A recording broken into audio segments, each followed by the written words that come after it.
Hello, welcome to another episode of the Geek Pull podcast.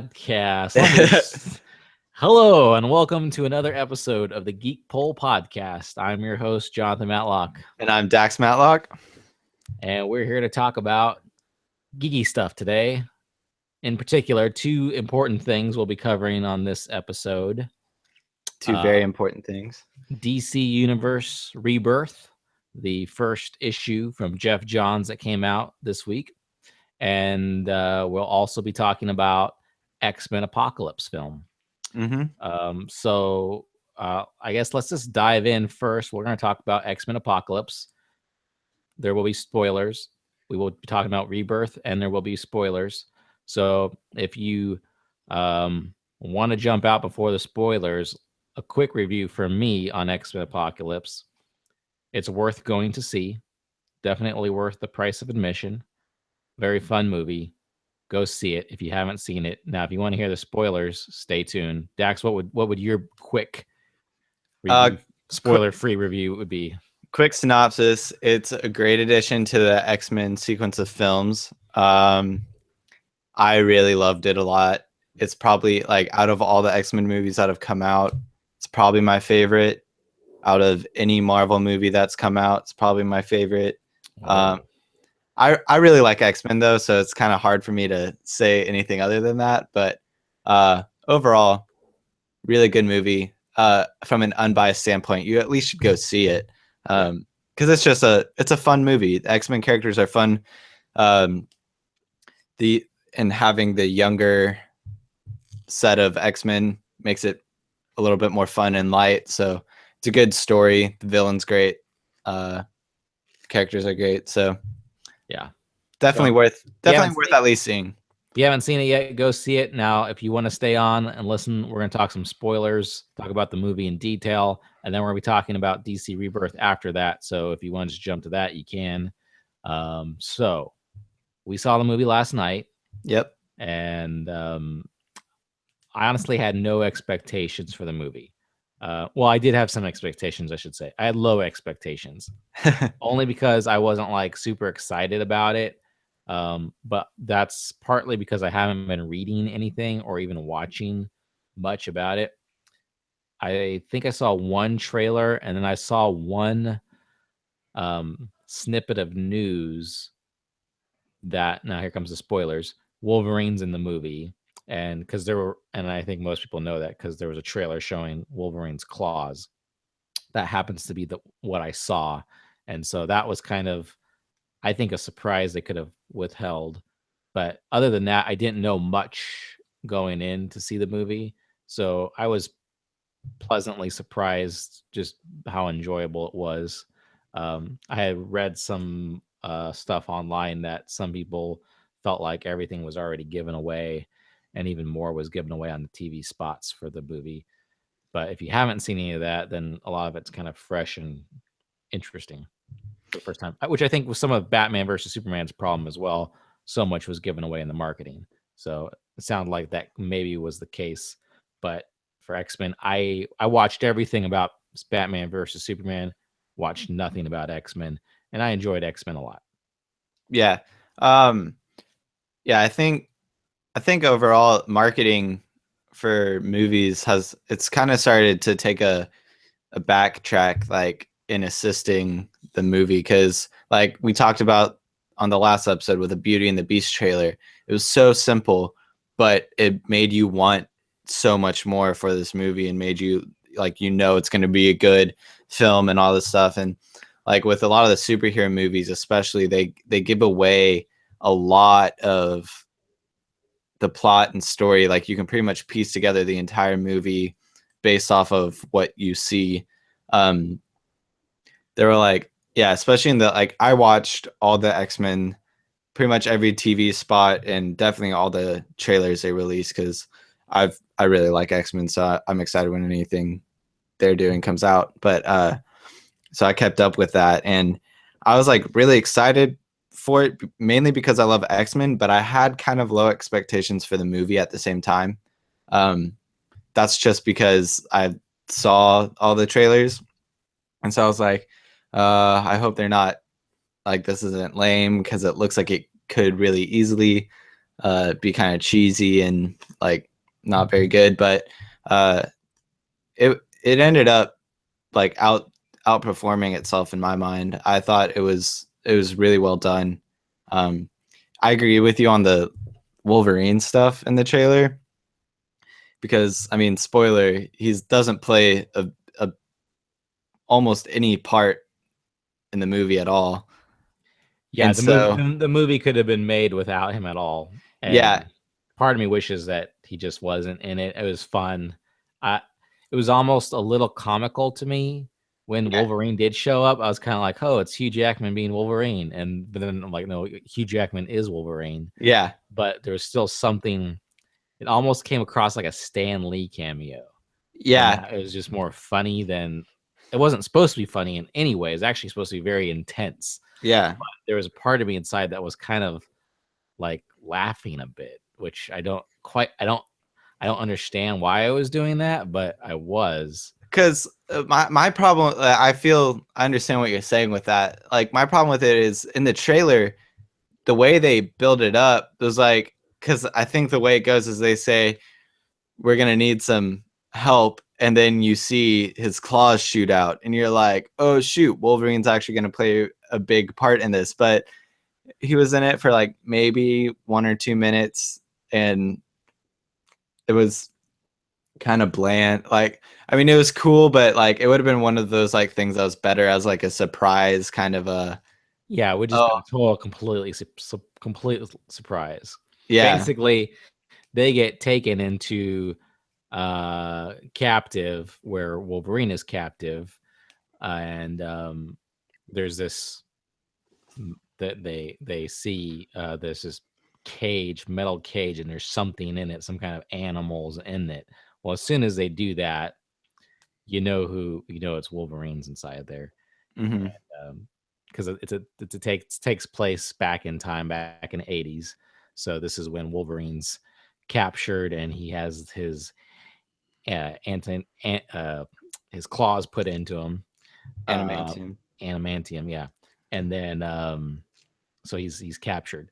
So you kind of know like, okay, this is Wolverine, and then the way he pops out and comes out, he doesn't ever talk. I don't think No, because he doesn't say a word, right? yeah, because I mean, like whenever he was just coming out of experimentation, like he was his mind has kind of been wiped, and he was pretty much just he was really just an animal. Yeah, he's very beastly, which was cool. It got me excited for some of the um, intensity of the next Wolverine movie, because I know they're going for an R-rated film for the next Wolverine film, and that's probably going to be due to blood and violence, because even in this one there was an unusual amount of blood, just for the Because Wolverine, short Wolverine segment that there was. he's a killer. He has no like moral like, oh, I can't kill, like I've got to save like everyone I can, like Right. which I think is kind of cool about him. Just because like every other superhero is like, no, we don't kill. Like, Yeah.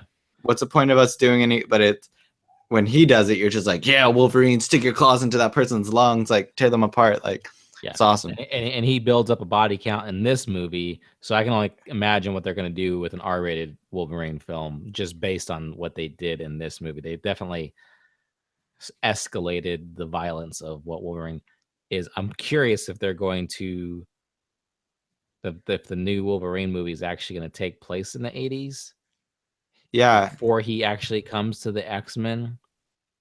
but like they already did that with X-Men. Like they already did that with the Wolverine Origins movie. Yeah, but that history is wiped. That's so true. But like, why? I don't know. We'll see. We'll see what happens.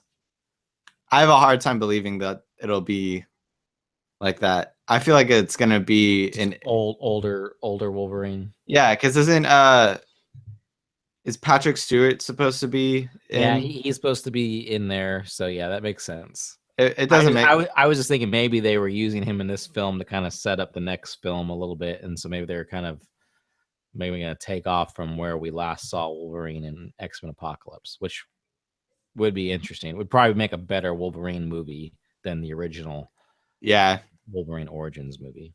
that's true. That'll be interesting to see. I'm excited for it.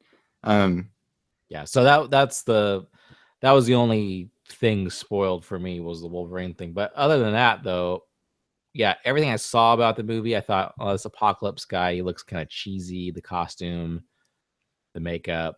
Um, while he's not like this wonderful villain, I thought the role that he played in this movie, because it's not really about him, it's still ultimately about Charles Xavier and Magneto. yeah. And So that's what I love about the X-Men is just the play on those two characters. I know there are more X-Men stories that don't involve those two characters necessarily, but at the heart of it, the X-Men films are always about Charles Xavier and Magneto. yeah, it's always so cool that like their friendship, but they're also enemies. It's just like a really cool dynamic, and they make it work so well Yeah, because and they're building Magneto's plot base, his formation, his foundation as a villain. I think really well, starting um, going with the Michael Fassbender Magneto, starting with X-Men First Class. You kind of see him as a partner with Charles Xavier. Then in Days of Future Past, they start to split ways, and he kind of starts to go bad. And in this movie, he starts off as he's kind of in hiding from the events of Days of Future Past. So he's a wanted mutant, but he's hiding because he doesn't, he's trying to be a good person, I think, still. So he's got a wife and a kid in this movie. And so you see just some character development with him, which is so much fun. I think. yeah, because Magneto's such a cool villain because he's not completely terrible. Like he's not like evil. You understand his motives. Yeah, which like a lot of villains you don't really they don't like have the strongest motives Right. And like you can relate with his motives. yeah, like you can understand where he's coming from. You almost kind of root for him every now and then. Like but at the same time you're like, well, Xavier sees that he is right in some ways, but he has a more right way of going about it. So it's Right. Or he believes there's a better way to go yeah, about it, whether it's more just. right. Yeah. So yeah, I think that's why X-Men resonates with me so well is because like Magneto is such a good villain. Like it's a great villain with great motive, and uh, Xavier is always just so hopeful that he'll be better. That never wants to like destroy him or like lock him up or anything. Right. He's just like, I want to help you. Yeah, yeah. His motive is always not to defeat him, but to help him, Yeah. to save him. Yeah. And I think that's very cool. I love that whole dynamic. And Yeah, because there's no other supervillain hero relationship that is like that, really. So it's kind of it's just fresh feeling. yeah, I hope the cast stays with the exception of Jennifer Lawrence. Really, Speaking of Jennifer, I don't like Jennifer Lawrence. really. I think she's kind of, to me, is like watching Katniss Everdeen and the X-Men or something. Wow, I did not feel that at all. Yeah, I don't like her. I thought her performance was kind of bland, and That's weird. I feel the exact opposite. I thought it was really good. I like her a lot though. So yeah, I'm not feeling her as Mystique. She's not.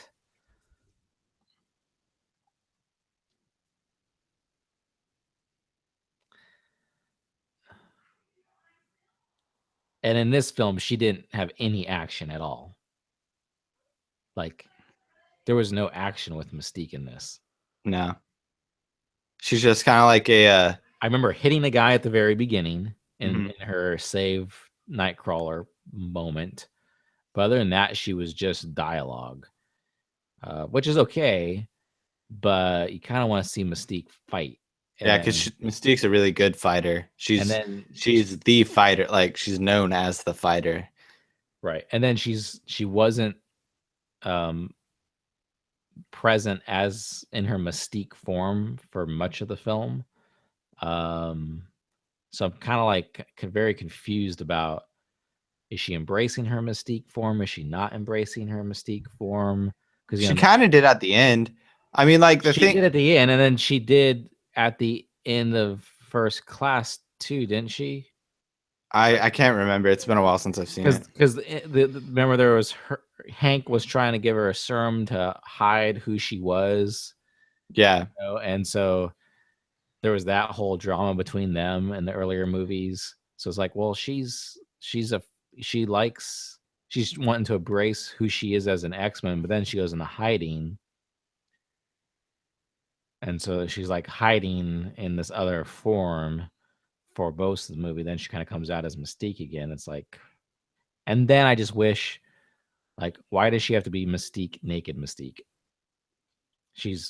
I don't know that she's ever naked Mystique in the comic books. Yeah, I'm not too familiar with Mystique in the comics. I know generally she's like wearing a white dress Right. or something along the lines. I think that like she has to be naked Mystique because that's how they made her in the 2000s X-Men movies, and so they just kind of have to keep with the general. Yeah. Now, to their credit, I hope, because the way the movie ends is the X-Men are in the Situation Room, which is really cool, by the way. There's a Situation Room in this movie, but they're in the Situation Room, and Mystique is there as Mystique in her blue form, but she's also wearing a costume that's got this white, so it's very uh, uh, referencing the comic books, which I thought was fun, and then the other characters are as well, um, getting outside of their black leather outfits. Yeah, they looked awesome. Like that scene in the Situation Room where they all turn around and you see them in their new uniforms, so good. Cyclops was like the new Cyclops costume is so Yeah, good. Toy looks like what you remember of the X-Men. If you're an 80s 90s kid like me, you remember the X-Men cartoons, and it's totally just, I mean, it was like that. It was perfect. Yeah, it's funny because we talked about how that's how we wanted to see Cyclops portrayed, and then they did that, and I was like, oh yes, I'm so Yeah. happy. Now they waited to the very end, but it makes you excited for a new X-Men film based on these new X-Men characters, actors. Yeah, they have a very good set of people because you have Evan Peters as Quicksilver, which all the Quicksilver scenes in the movie were just awesome. Uh, I Yeah, love him as an actor, but like he really takes the Quicksilver role and makes it really just kind of fun. yeah, It's yeah. always a good character. Him as Quicksilver. Like, I know he's not the Quicksilver of the comic books, but I don't care because what he's done with the character now, just kind of reinvented it a little bit, and he is just fun. And the way they do his action sequences, there are two in this. In Days of Future Past, there's that one action sequence in the kitchen, and then him getting Magneto out. That was really cool. And then, but this one, they have two scenes, and one of them is really long, and one of them is kind of shorter. But it's I think those are just worth the price of admission alone. So Yeah, those scenes were just so much fun. Like the entire time you're like laughing, but you're also like, this is so visually yeah, impressive. he adds a lot of comic relief, which, I mean, it's frustrating as a DC comic fan because you're like, oh, they're kind of like stealing the Flash's thunder because the Flash is like a really funny guy, and he's being the really funny guy. So he's being kind of more like, Yeah, he's more like the Flash than he probably is Quicksilver. Um, but it's still fun. So yeah. I'm enjoying it. I can enjoy both. Yeah, there's nothing wrong with enjoying both because the Flash is still different enough. I hope they make him different enough. So, but yeah, and the girl playing Jean Grey in this movie did a really fantastic job because Jean Grey is an awesome character Right. uh, in the X-Men, and then we get to see her as the freaking spoiler. We get to see her as the Phoenix, uh, like just fully unleash her power. Like it was epic.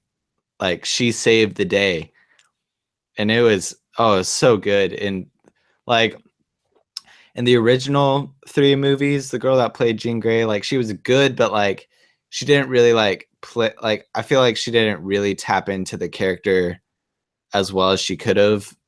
Um, this girl really knocks it out of the park. They definitely got the whole Phoenix thing correct. Yeah, And they gave more weight to her powers, I feel like. I mean, she was powerful in the original ones. but like they just like most of the time it's just they talked about how powerful she was. You'd never really see it Yeah. displayed. Yeah. I think the writing and the directing was better for this Jean than the previous version of Jean. Yeah, that's for sure. Yeah. The kid who plays Scott Summers, I thought was good. I mean, I thought he was really good. I he thought he wasn't did a he pretty good wasn't job. like amazing or anything like that, but he was also very. I mean, Scott Summers is kind of just a kind of a solid person, character. So he's not doesn't have I the. mean, I feel like he pretty much was Scott. Like, I feel like he did a really good job displaying who Scott Summers is. He's kind of frustrated, a little bit more quiet. Like, Yeah, this was very much a Cyclops origin story too. So which was yeah, fun to watch. yeah, that was because I love Cyclops, so that was always good to. Yeah, he Yeah, did a great job. I really want uh his Ray Bans that he had. yeah. I hope they make a version of those, even if they're like knockoffs. Like I still want them because those are, The ruby lenses. Yeah, yeah, those are sweet. I've been looking. I was doing a bunch of research last night because I was like, I want those. Those are awesome. So I was trying to find if anyone's making them or anything yet. And I mean, Ray Bans, they have red mirror lenses that you can get on their Wayfarers, but they don't have the blue extended right. kind of blocking out everything. So, but I saw someone like saying, "Hey, someone who's really good at technology and whatnot, make a 3D clip for the sunglasses. So if you have a 3D printer, You you make your own. you can make your own sunglass, clip it onto your own Ray-Ban." So I have a friend with a 3D printer, so I kind of want to see if I can get him to make, because someone posted all the dimensions for the sunglasses somewhere, and I was like, well, maybe they'll make the Ray-Bans clip for it, and then I can just spend $200 on a pair of Ray-Bans Yeah, with the red mirror lenses. and pretend like you're Cyclops. Yep, Be really cool. that's all I've ever wanted in life. Yeah. Um, Other characters that were really cool. Nightcrawler. Yeah, I love Nightcrawler. Nightcrawler is one of the best characters. I thought this guy who played Nightcrawler, Cody Smith McPhee, he had a big challenge ahead of him because Nightcrawler in X-Men 2 was great. Yeah, To top that was going to be a challenge. I don't know that he topped it, but I definitely thought he met it. And after watching, because I watched X2 this week, and after seeing it more recently and then seeing his take on Nightcrawler, I think he did a better job than Alan Cumming did. Um, maybe it's just because it would like when that movie came out, it's just kind of a little bit cheesy because of the time, like the year gap. Uh, between it, but I really like the way this guy did it. I thought it was kind of cool. I'm excited to see more of him as Nightcrawler because Yeah, he had a better story arc in this movie and character development in this movie than Alan Cummings had. I mean, he was just all of a sudden there. yeah, One of the very first action sequences, right, where he breaks into the White House. yeah, Yeah, tries to kill the president. right. So this introduction of Nightcrawler, man, I really like that. He was cool. Yeah, because you have him coming in with like Archangel, which is cool. Yeah, and he's very Nightcrawler. He's very like unsure about himself, insecure, almost shy, like just and kind of just like He's naive. he's wearing. I thought it was cool how he was like wearing the circus outfit. Yeah, I like that because they always talked like in X2.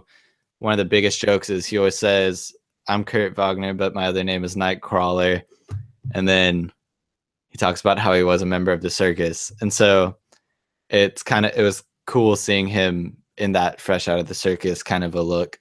And then yeah. hop into the fight with Angel, which was sweet.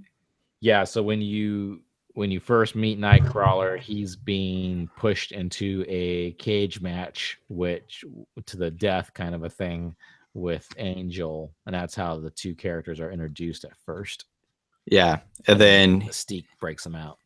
Yeah, and in the fight, because at first Kurt's like, I don't want to do this, like kind of a struggling internally, like I don't want to fight, we shouldn't have to do this. But then Angel's like, they're gonna kill us if we don't fight, so might as well fight. And then Nightcrawler ends up kicking his butt and singeing his wing, and so he can't fight anymore. And that was cool to see how the Angel was able to be persuaded by Apocalypse to gave him a reason to have anger. And I thought most of the characters who went to follow Apocalypse made sense to me. The only one that didn't, and this was the next character we can talk about, was Psylocke. Yeah. Played by Olivia Moon. You didn't get much of a backstory on her, so immediately she's just there, and then she decides to follow Apocalypse, and a lot of it's based on he's giving them extra, he's enhancing their abilities. Yeah.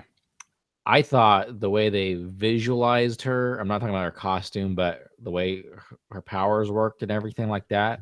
Very cool. Very cool. Very much, I felt like ripped off from the comic page. Yeah. The color of her purple beam was just, it was awesome. It was a beautiful purpley pink, just real nice looking, the way it glowed off of everyone's skin. And right. I wish she had more dialogue, I guess, to understand her character a little more. Yeah. I feel like she was more just came across as a henchman. Where some of the other four horsemen of the apocalypse was Storm, which I love the new Storm actress. Yeah, she's awesome portrayal of Storm. That's awesome. There was Psylocke. She just didn't have much of a character backstory. But she is in the end one that kind of doesn't like Storm. She's looks up to Mystique. She joins Apocalypse. Apocalypse is about to kill Mystique. She realizes, wait, I'm on the wrong side of things here. And so she eventually becomes an X-Men at the end. Psylocke, though, she kind of like sneaks off. She doesn't agree with it because even Eric kind of helps out. Well, not kind of. He does help out a lot. Yeah, Eric comes back around, so he joins. Angel, I forget what happened to him. Did he just fly off? He was caged. I think he died. I think they killed him. They kill him? No, they didn't kill him. I'm pretty sure they killed him. I don't even remember what happened to him. If his death, I think he got in a fight with like Beast or something, and he got crushed by some debris or something. Oh, so he may still be alive. It's possible. Yeah. So yeah, so we don't know his way, or at least we don't remember. We watched the movie. We watched a 10:30 movie that also was delayed another 15, 20 minutes. But Yeah, the power surged in the theater, and yeah. So we saw X-Men for free basically because they gave us free passes. yeah. So Olivia Moon was good in what she was given, I feel like. Yeah. It feels like they're probably going to carry her over for another movie just based on her. The way she exited, and Yeah. yeah, she could play into more of a, yeah. Yeah, that makes sense. Yeah. She's too good of a character just to kind of be done one and done with. Yeah. See who else. So we talked about Jubilee. Jubilee's seen, but we don't really see her powers. Yeah. She looked cool, Mm-hmm. but we didn't see her abilities, which was kind of disappointing. I thought she was gonna have a bigger role in this based on some of the stuff that I did see, but I guess not. So Yeah. let's save her for later. Yeah, so Storm was cool. New Storm, way better than Halle Berry. Yeah. They brought Havoc back, which Havoc played an integral part in the story. He was cool.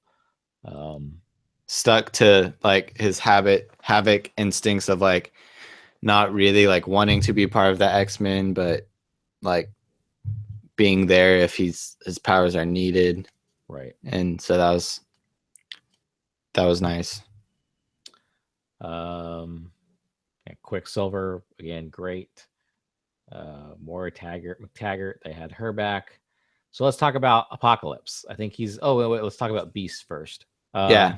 I just like Nicholas Hoult as a character, as a actor. So I'm enjoying his portrayal of Beast. I like Kelsey Grammer's Beast better, but I'm fine with his Beast. So yeah, it's not bad. It's not anything special because I mean the Beast can really like he's a genius scientist. I just wish he was more beastly like Kelsey Grammer's Beast was in X-Men 2. Yeah, more bulky and like just Yeah. like kind of intimidating. Yeah, and I wish he would just stay in his Beast form. I think eventually they'll have him just stay Beast because I mean I feel like they have to at some point.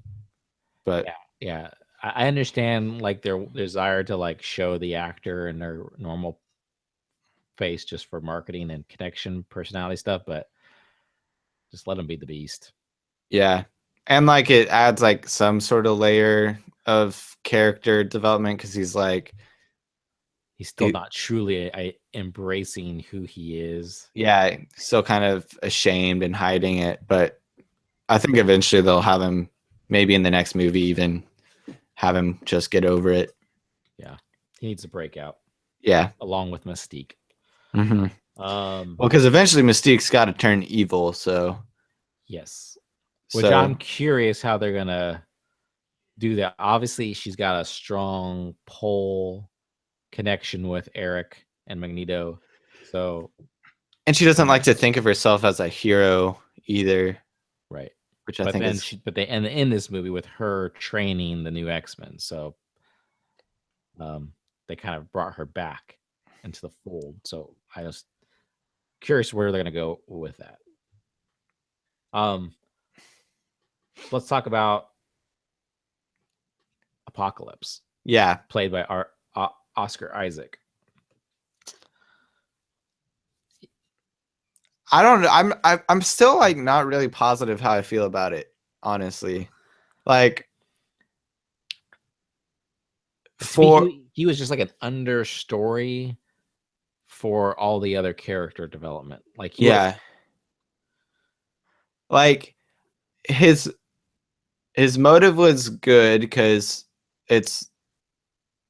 he's like a god and stuff, and so like him wanting to wipe out humanity for not like for taking power over the mutants, it makes sense to me.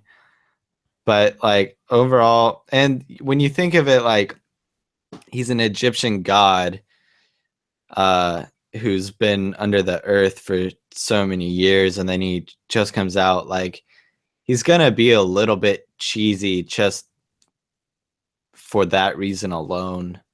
Yeah, Like he's like a caveman coming into this world of technology. He's like, whoa, what's all this stuff? And yeah, and like just the way he, like his customs and the way he approaches everything in his mind, like that's gonna be, it's gonna be cheesy, even if it's like the most, like the best written character, the best actor, whatever. Like it's gonna be like just naturally that's how that is gonna play out. So I think overall it wasn't bad, and he was really, you. I mean, they displayed how powerful he was really well. Had some cool scenes with like Professor X and stuff, but like at the same time, like I felt like he kind of, like whenever I saw him as the villain and in the trailer and advertisements, I was like, this is gonna be kind of a probably a weak villain. yeah, and I never quite fully understood like all what he could do as I mean, he could pretty much do anything because he could over the almost do anything, but he couldn't do everything because he was still, you know, he was needing Magneto. He was needing his four horsemen, and he was needing ultimately at the end Charles Xavier. He was to take his power from him, which establishes why he is one of the like strongest, like why he really is like the so respected amongst the X-Men, is because it displays how powerful Charles Xavier is.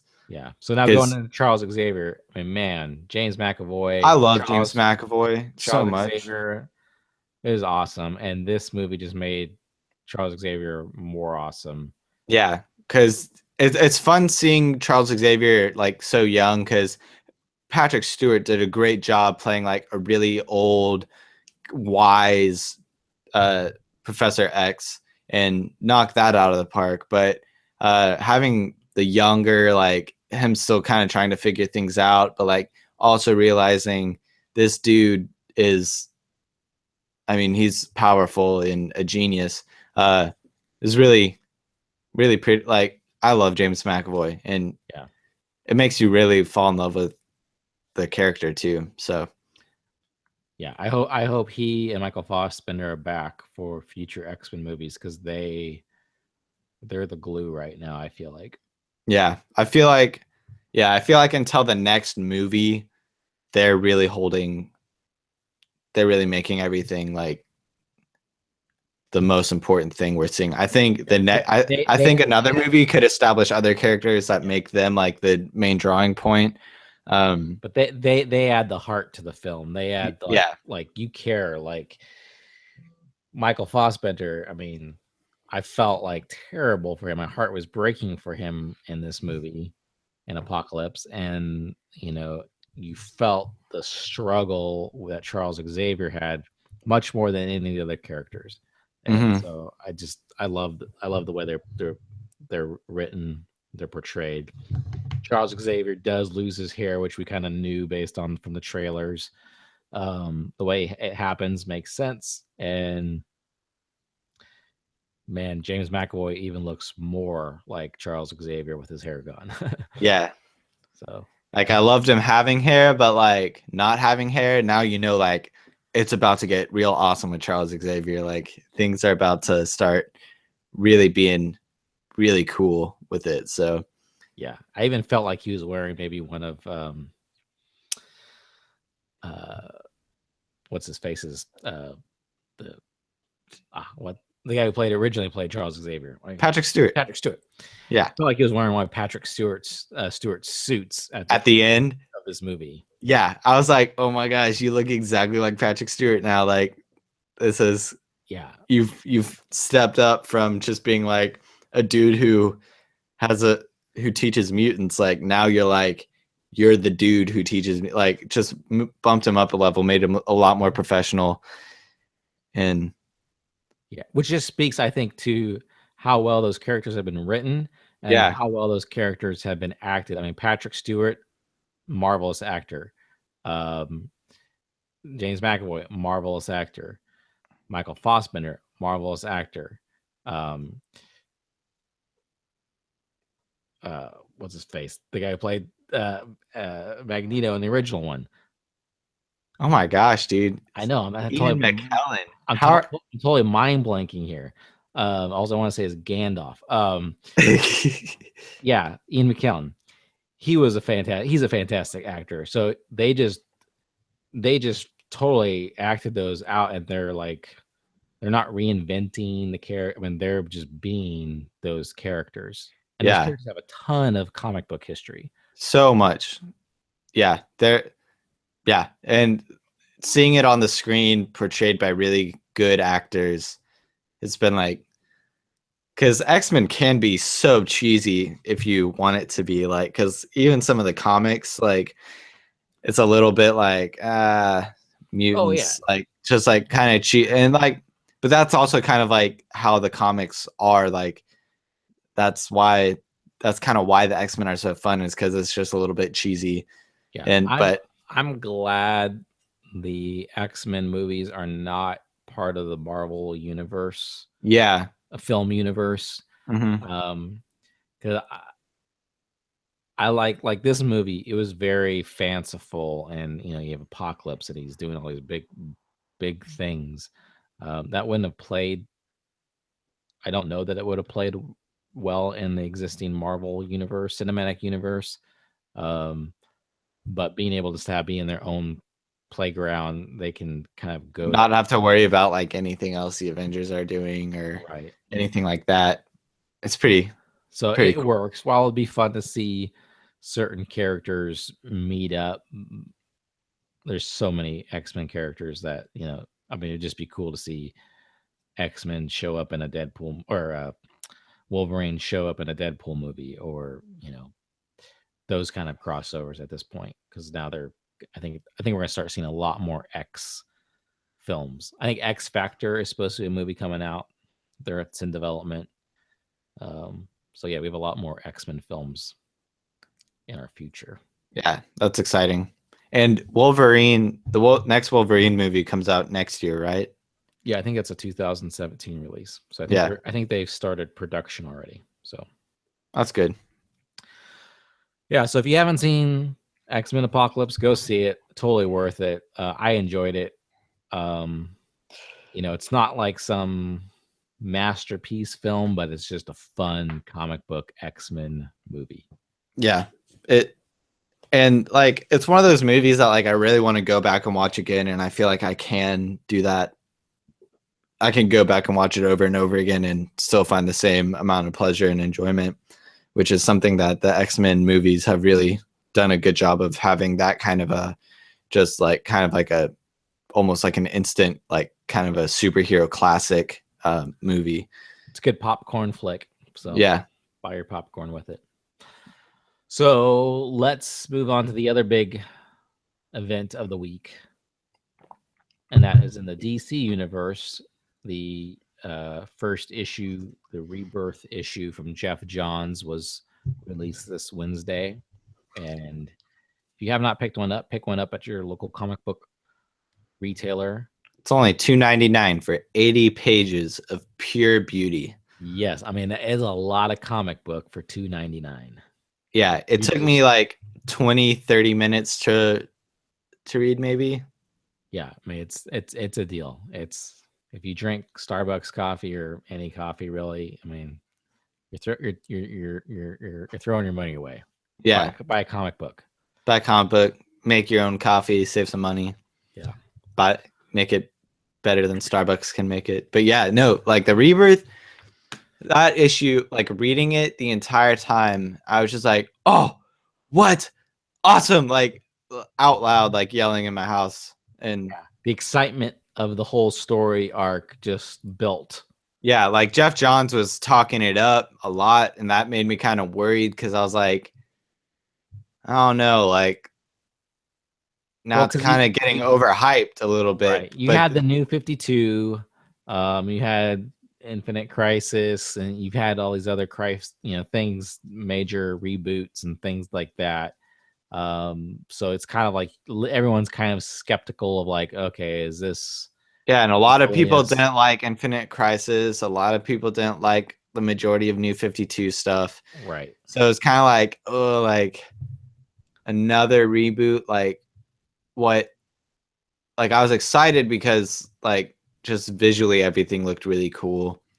And then after reading this issue, I'm I'm just ecstatic. Like Yeah, every it's fun. So basically,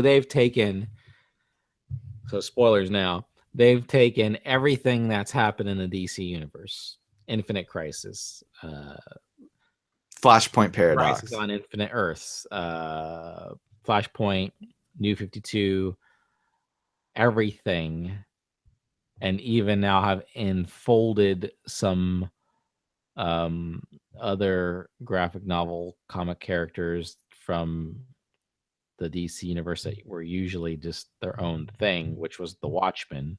They folded everything into the same universe and are telling one big giant story. Like all these things are actually connecting. They're not erasing anything. No history is being erased. It's just Mm-mm.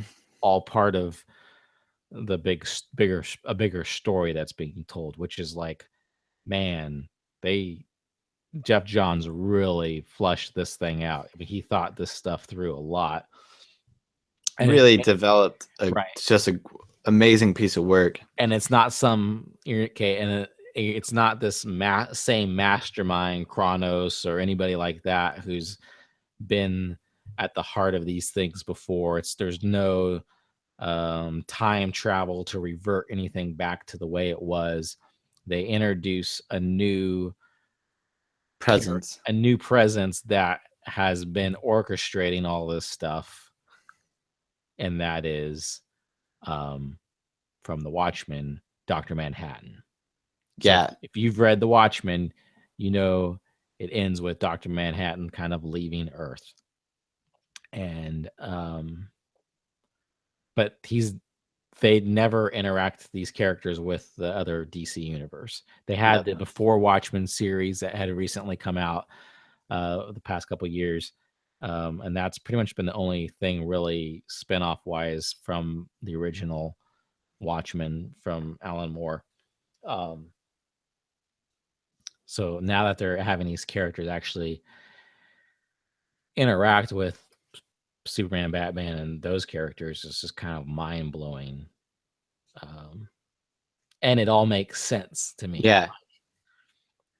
Like having yeah, oh yeah, like so like you have Wally West, which so like that like the fact that Wally West was like the main was like the focal point of this rebirth, like that made me so like I was jumping up and down, like just so like going crazy because Wally West is so great. And Yeah, if you're a Wally West fan, you're gonna be so happy about Rebirth because he's the person who kind of reveals everything. Like he's been gone since Flashpoint, right?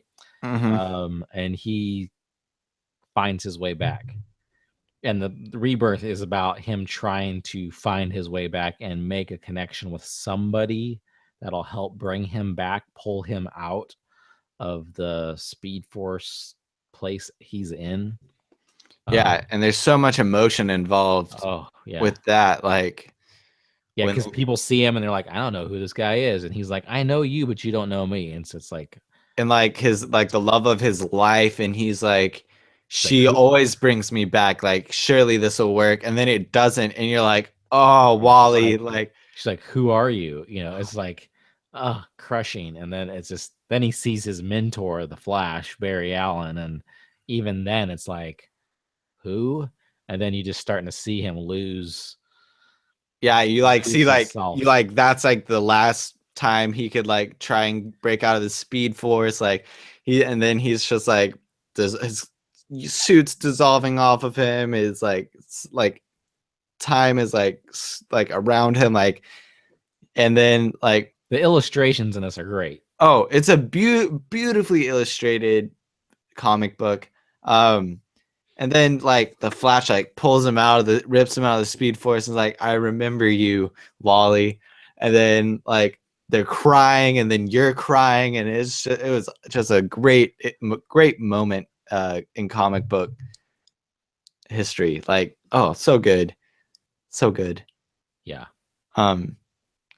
But yeah, like the visuals, the entire like Wally West, he just looked good as Kid Flash. Like the way he was like coming out of the Speed Force and in the Speed Force, he just looked, I mean, it was really, really well done.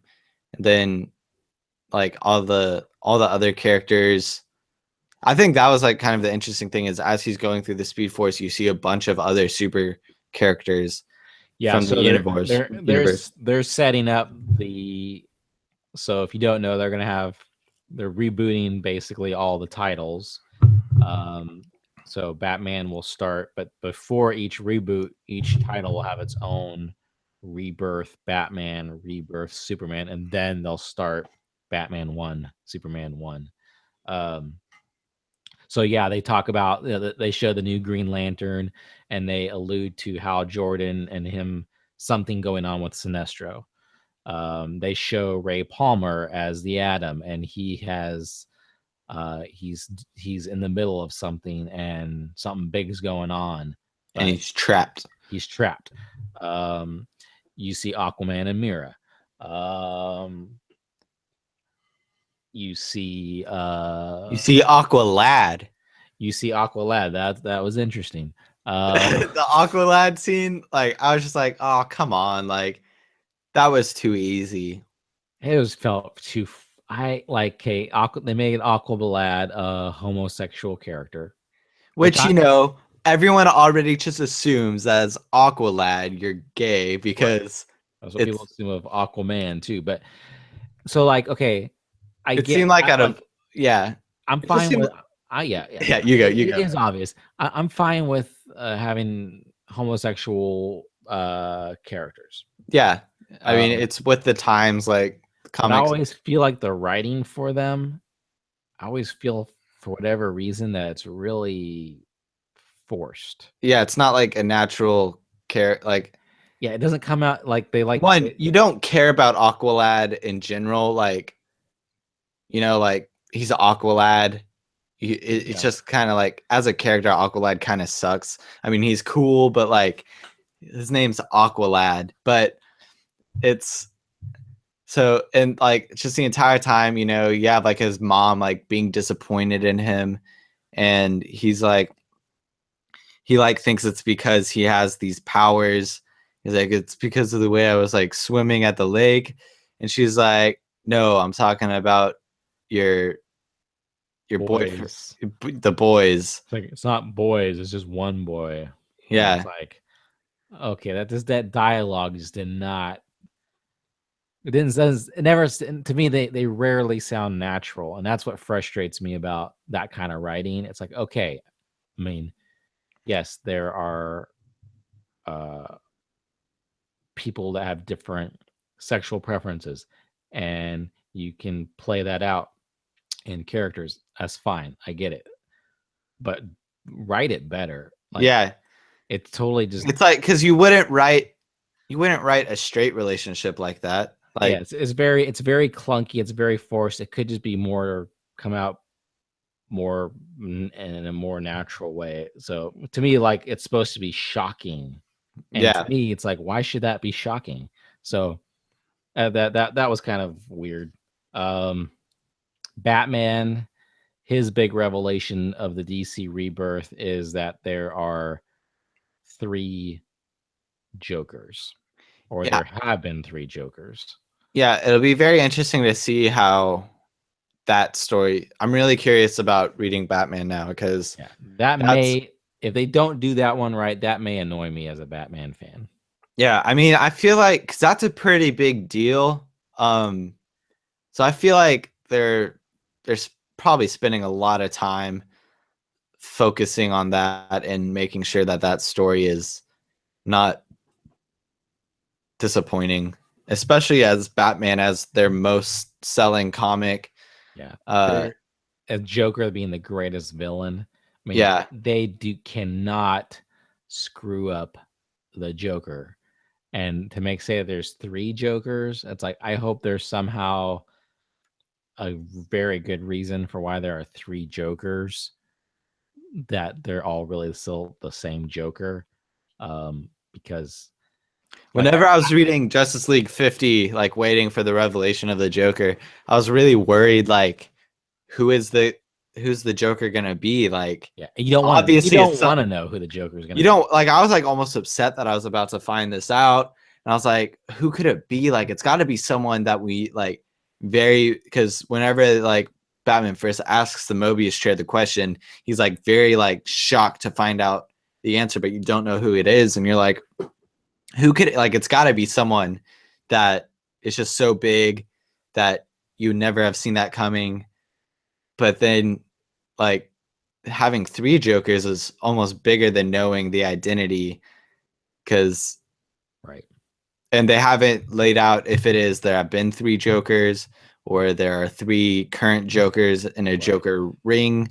Right. So, and when they show you that, it's kind of cool. They show you the Killing Joke Joker, some of the older Jokers, the newer Joker.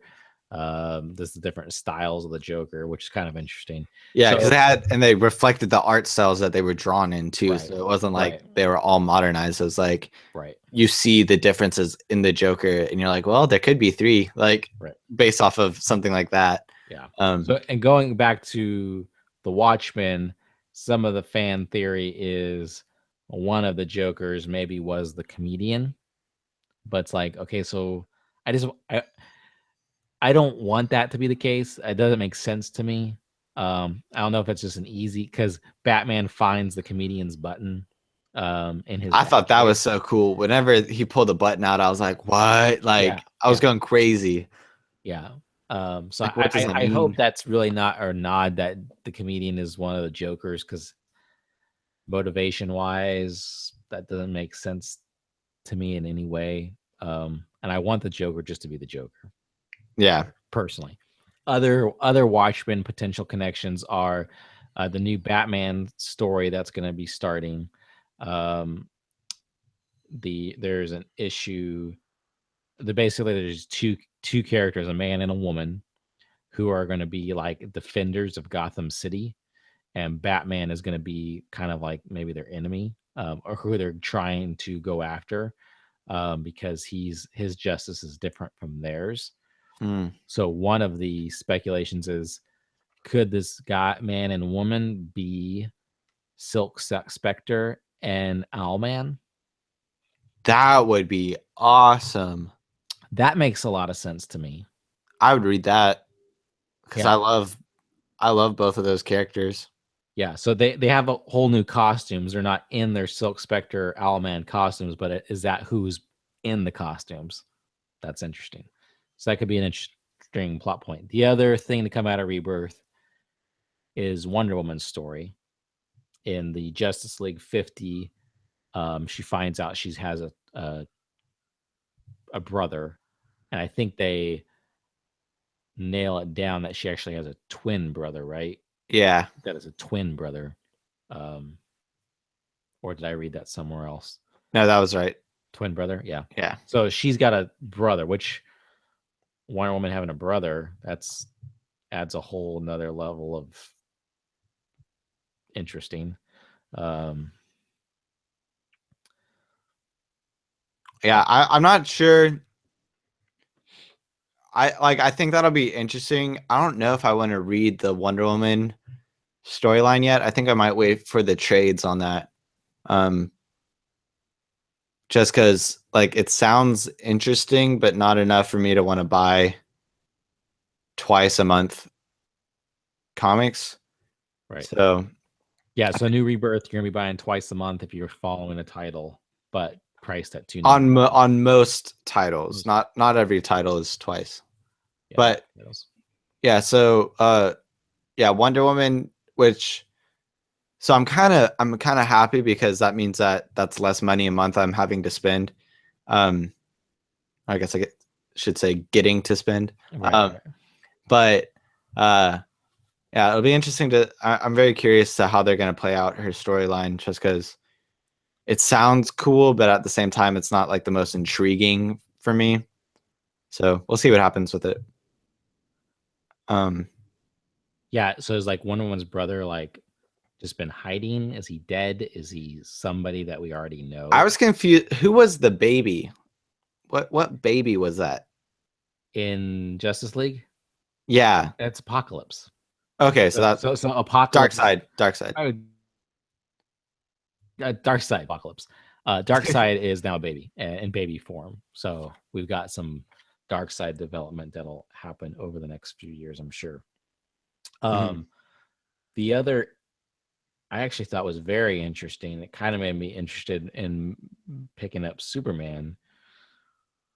Is the new 52 Superman basically kicks the bucket, or goes missing or something. I didn't read it.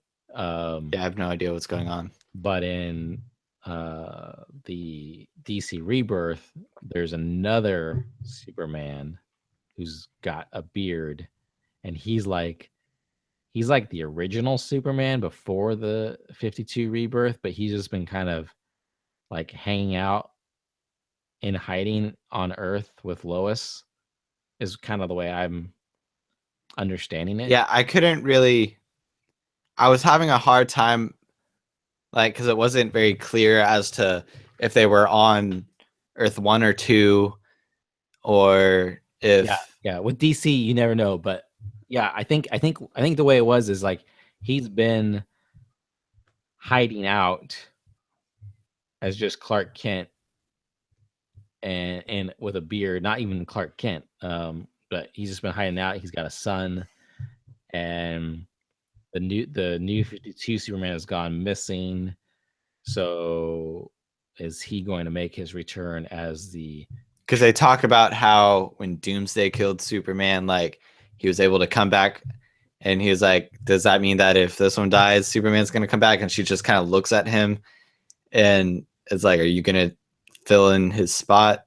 And it's just kind of interesting because they come from somewhere else, because there wouldn't right? be. Well, we know there's in the DC universe there are multiple universes. Yeah, There are parallel universes, and so there are multiple Superman, multiple Batman, and so this is kind of mixing them all together. So I don't know. Yeah, so that there's a big mystery there. Because I know the new 52 Superman was some people didn't really care for, so they want like the old Superman to kind of return and his personality, his love for Lois, just his character to be really true and present back as Superman. So yeah. So I think this will kind of satisfy those needs. yeah, I think he's coming back as Superman, and I'm curious to hear the explanation on why. Mm-hmm. So next week being June 1st week, what's going to be released is Batman Rebirth 1, Green Arrow Rebirth 1, and these are all one shots. Green Lanterns Rebirth 1 and Superman Rebirth 1. I'm curious about the Green Arrow one, actually. Yeah, oh yeah, that was another thing. They kind of alluded that Green Arrow and Black Canary are going to be more of a thing again this time. So Yeah, like rekindle that relationship because it's been lost, and right. so that I think that's kind of interesting. I always liked Green Arrow as a kid. I thought he was cool.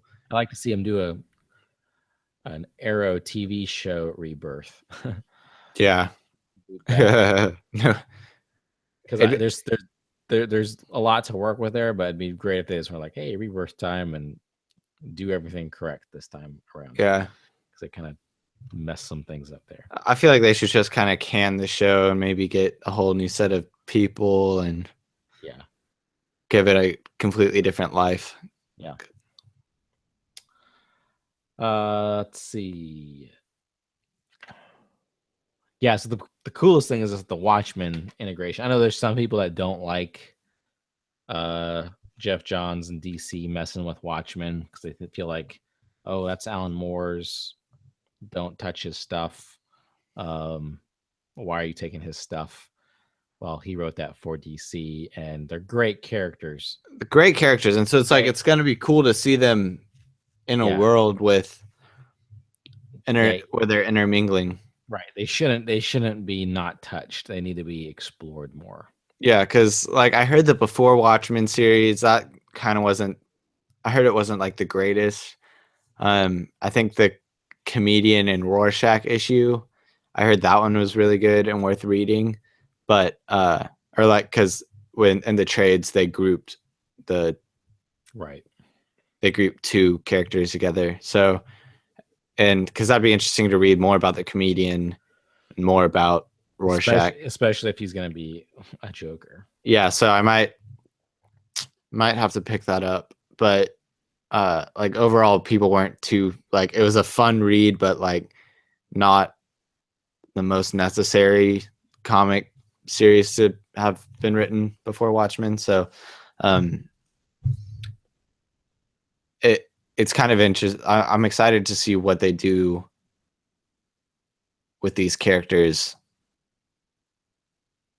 in the DC universe. It'll be fun. Yeah, it's exciting. I love Blue Beetle. Oh yeah. Ted Cord, the original Blue Beetle's back. Reading him and seeing him on the comic book pages was awesome. That's probably one I'm gonna pick up. Yeah, that looked really good. Yeah, that looked good. Yeah, I'm trying to think if there's any other major character stories that spun out from the Rebirth. Titans with Wally West. Yeah, Wally West is coming back in Titans, so he'll be connected to the not Teen Titans, Titans. Yeah, because Teen Titans will be Damian Wayne. Damian Wayne's Teen Titans, yeah. And then then you'll have the real Titans, which not real Titans, but Titans with the original, I think with Dick Grayson, Nightwing. Yeah, so I'm definitely picking up Titans now. I wasn't planning on doing any like Teen Titans or Titans, but now that Wally West is in it, I'm like, I have to do it. So right. Oh man, that's a bummer, but also super exciting. Yes, more money you have to get to spend money on. Yeah. So next week, I already told my comic book shop to pull for me Batman Rebirth and Green Lantern's Rebirth, but I might pick up Superman. I asked them to pull that before I read the Rebirth issue, so